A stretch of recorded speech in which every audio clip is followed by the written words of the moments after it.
भगतन को बताए नंद लाला ने। कन्हैया कहता है कि हे भारत, तेरा मणिया तो छोटा है, ये मोटा मणिया तो बड़ा भक्त का है। तो बोले भाई बड़ा भक्त कौन है? बोला आपको दर्शन करने। बोले हाँ। अर्जुन को गुमान हो गया था अपनी भक्ति पे, भगवान सोचने इसका घमंड चकनाचूर करना चाहिए। तो धर्मराज को बुला करके सिंह का भेष बना करके भगवान कृष्ण और अर्जुन साधु का भेष बना करके मोरा नगरी में जाते हैं और राजा मोरध्वज के सामने जाकर अलग लगाते हैं और राजों से वचनामृत में लेकर के और ये कहते हैं कि महाराज हम भोजन तब करेंगे जब आप अपने इकलौते रतन कंवर का दान दीजिए। तो महाराज मोरध्वज कहते हैं कि महलन में रानी ने पूछा महाराज कंवर में साजी है, आ तो दे दो, नहीं दे दो बाकी राजी है। हे भगवान मैं पूछ करके आता हूँ, लौट करके आपके बीच में आता हूँ, फिर आगे कन्हैया के माध्यम से भाई मीडिया जी बताएंगे आपको।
हे प्रिय सज्जनों,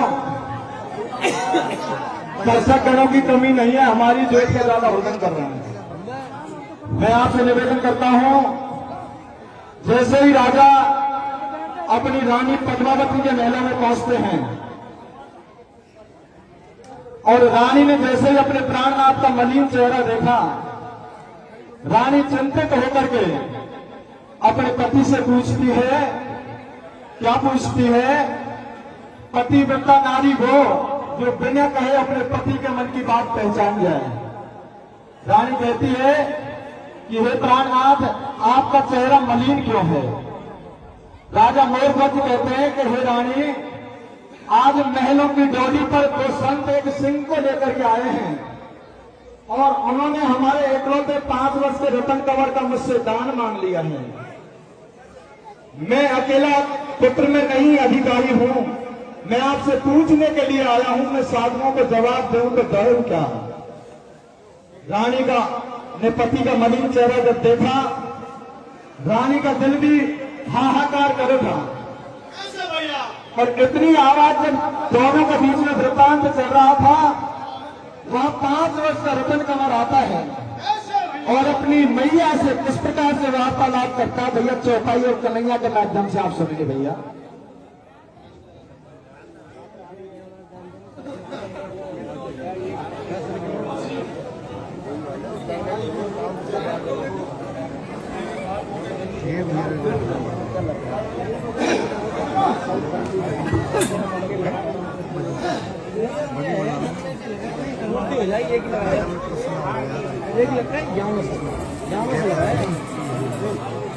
ओ जिंदगी की ना छूटे लाड़ी, यार कर ले गाड़ी को गाड़ी। ओ राई सुनता तो मेरी सुना ले, यार कर ले या गोरी की लाल। ओ होलिया के तो मेरो खड़ी रे खड़ी रे खड़ी,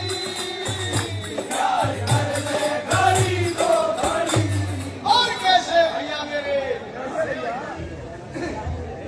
पति हो मेरे, ढोला हो मेरे, करमन के उधड़े मेरे, जयमाली हो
हाँ जी सर, लोकेश जी।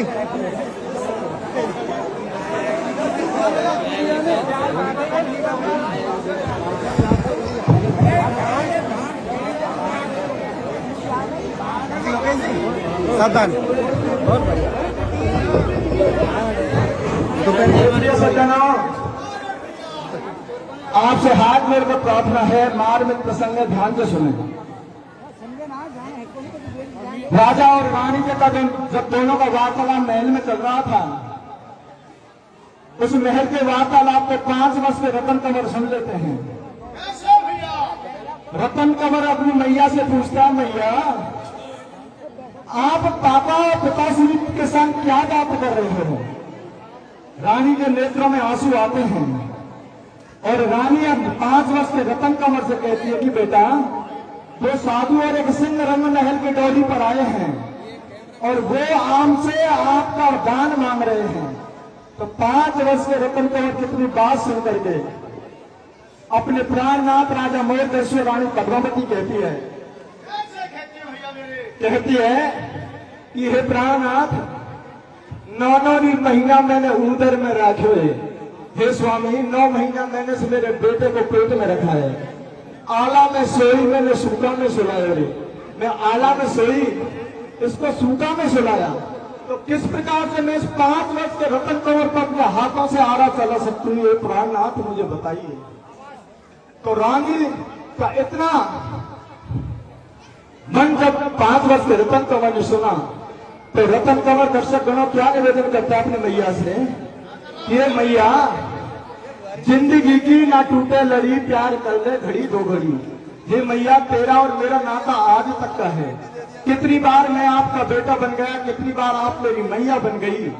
अपना धर्म और कर्म निभाइए और मुझे चीर करके तिलहरी के हवाले कर दीजिए। आगे का वृत्तांत भाई मीडिया जी के द्वारा सुनिए आप।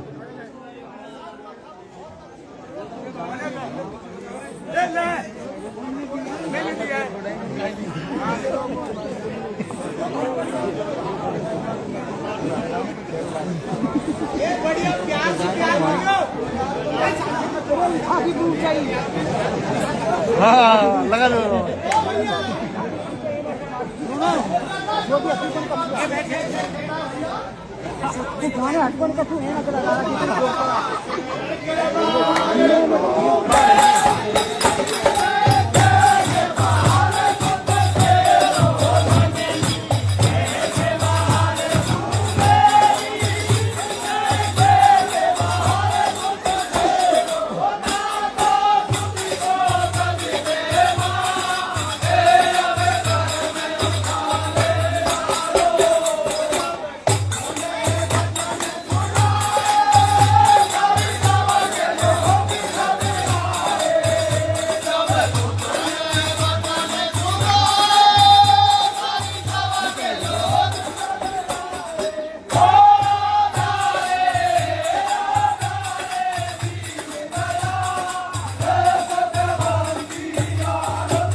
बेटा टेंशन मत कर, कागज निकल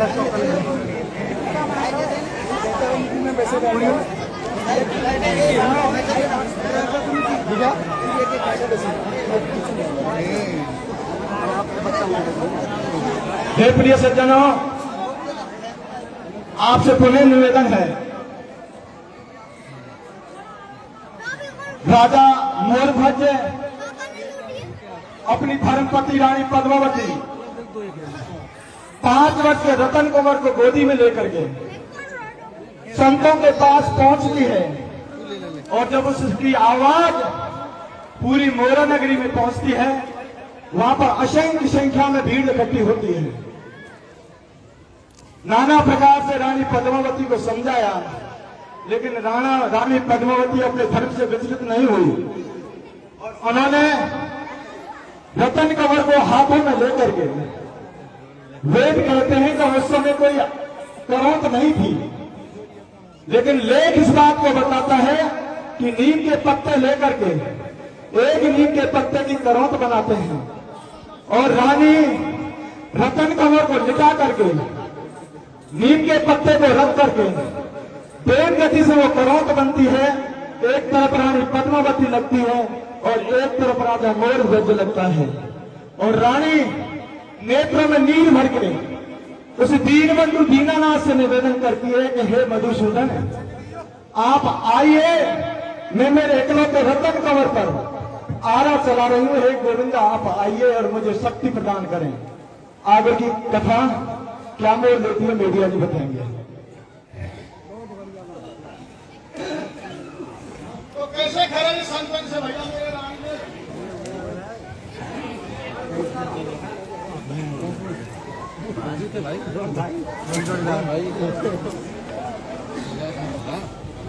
हाँ हाँ 21-21 रुपए तीनों कन्हैया पार्टियों को पूर्व विधायक भाई पी आर मीना जी के द्वारा दिया जाता है, जो उनके प्रतिनिधि के रूप में भाई रामोतार जी यहाँ मौजूद है, उनके द्वारा नगद पुरस्कार देते हैं। बहुत बहुत साधुवाद।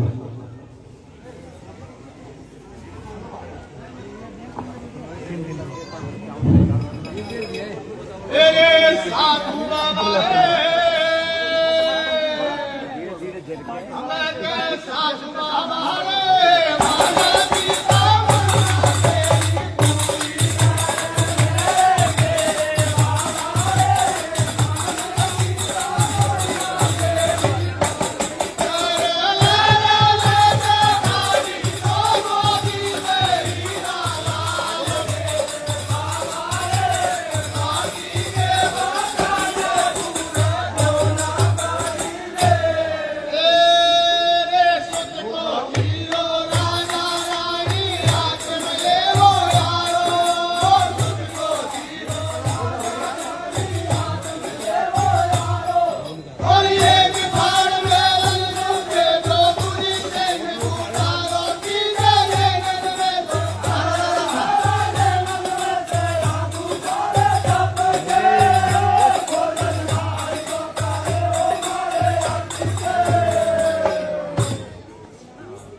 लगा दियो पहले। हाँ ये मामा से लगा दियो। जो भागा जेमेटो ले भागा भागे आ चले थोड़ी कन्हैया पार्टी दबंग पार्टी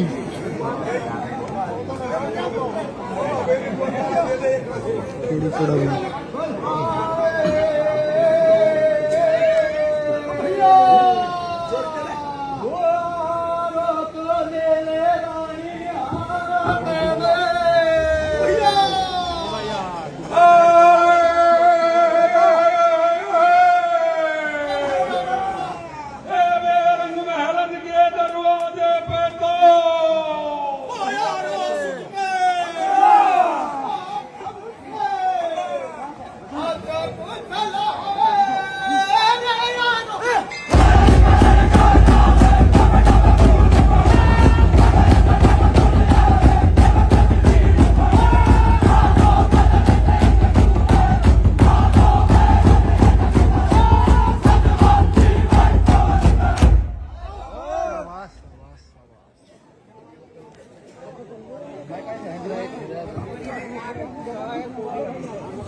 हे प्रिय सज्जनों, मात्र 5 सेकंड आप जोड़ लेंगे।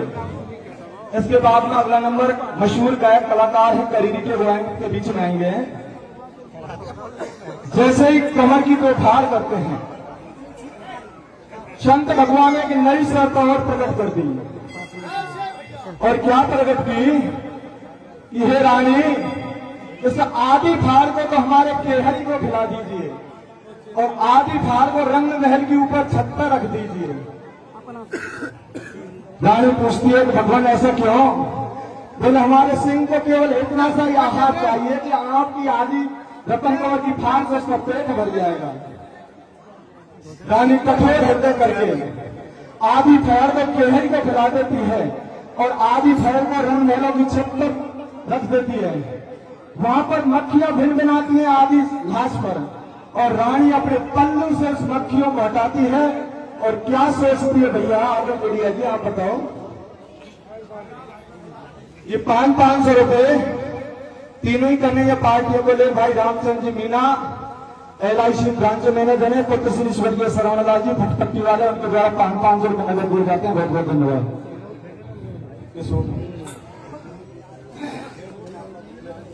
अरे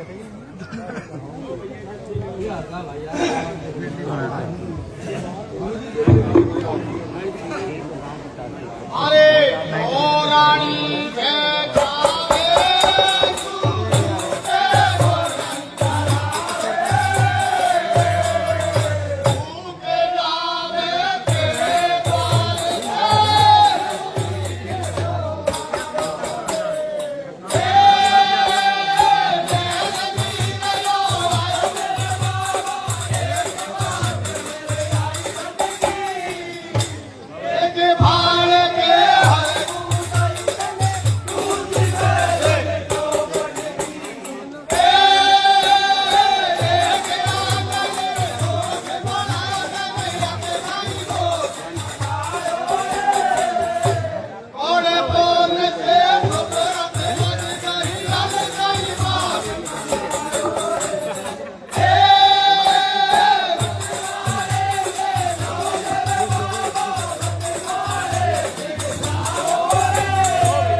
भैया किस प्रकार से विलाप करके और अपने रतन कमर को बुलवाती है। कैसे बुलवाती देख। ओ मेरे रतन कमर बेटा आजा रे, आजा रे।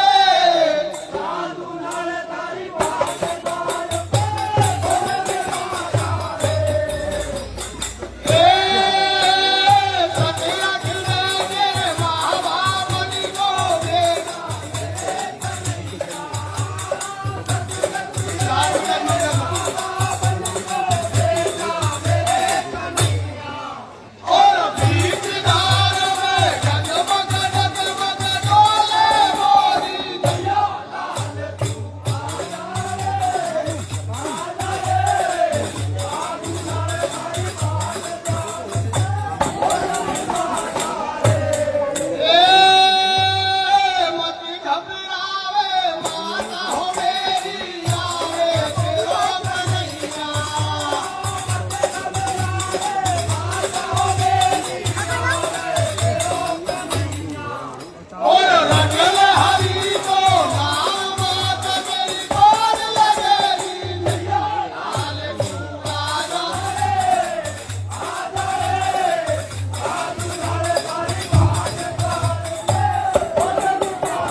अब देख लो यार पूरी वीडियो है ना लाइक आएगा चैनल पर नहीं प्रकाश जी दो शब्द बोलिए घंटे ही बोले शब्द तो जल सिंह जी ये हमारे स्थानीय गांव की पार्टी है, बहुत ही अच्छा कन्हैया प्रस्तुत कर रही है। सभी दर्शकों से निवेदन है बहुत ही ध्यान से लाइक सब्सक्राइब करो। देखें, चैनल को लाइक करें, शेयर करें और सब्सक्राइब करें। धन्यवाद।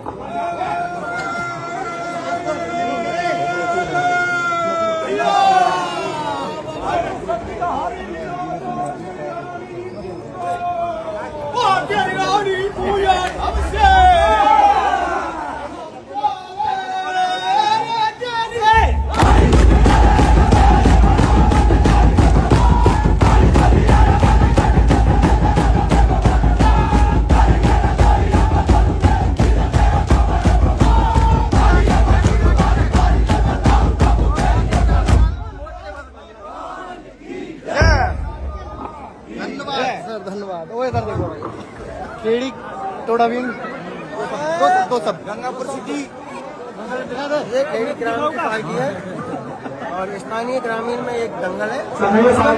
हाँ, ग्रामीण में बहुत ही शानदार।